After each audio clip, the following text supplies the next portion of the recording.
કાલિદાસ બાપુના સાનિધ્યમાં ભજન સત્સંગ યોજાયો। દેકાવાડામાં મહારુદ્ર યાગનું ભવ્ય આયોજન જાહેર। પાટણ ખાતે શ્રી જલારામ ગૌ સત્સંગ મંડળ દ્વારા 122મા ગુરુવારના ભજન સત્સંગ કાર્યક્રમનું ભવ્ય આયોજન કરવામાં આવ્યું।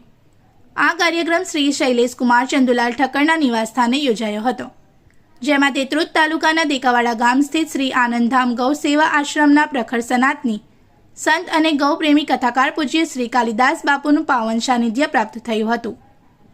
કાર્યક્રમ દરમિયાન કાલિદાસ બાપુએ ગૌ સેવા, રાષ્ટ્રભક્તિ અને ભારતીય સનાતન સંસ્કૃતિના મૂલ્યો અંગે પ્રેરણાદાયી માર્ગદર્શન આપ્યું। તેમણે જણાવ્યું કે ગૌમાતા ભારતીય સંસ્કૃતિનું જીવંત પ્રતીક છે અને ગૌ સેવા દ્વારા સમાજમાં કરુણા, સદાચાર અને ધર્મના મૂલ્યોનું સંવર્ધન થાય છે। આ પ્રસંગે દેકાવાડા સ્થિત શ્રી શિવ શક્તિ ગુરુ ગૌધામ આનંદ આશ્રમ ખાતે યોજાનાર ત્રિદિવસીય શ્રી શિવ શક્તિ ગુરુ ગૌરક્ષા મહારુદ્ર યાગની પણ જાહેરાત કરવામાં આવી।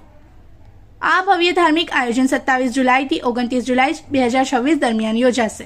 મહારુદ્ર યાગ દરમિયાન વૈદિક મંત્રોચ્ચાર સાથે દેશી ગાયના ઘી, કાળા તલ, ગુગ્ગળ, કમળના પુષ્પો અને વિવિધ યજ્ઞીય ઔષધિઓની આહુતિ અર્પણ કરવામાં આવશે।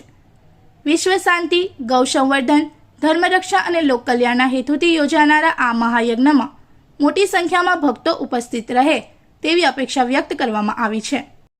કાલિદાસ બાપુએ ગૌભક્તો, ધર્મપ્રેમી ભાઈ બહેનો, માતૃશક્તિ અને યુવા પેઢીને આ દિવ્ય યજ્ઞમાં સહભાગી બની आध्यात्मिक लाभ लेवा हार्दिक आमंत्रण पाठव्યું છે।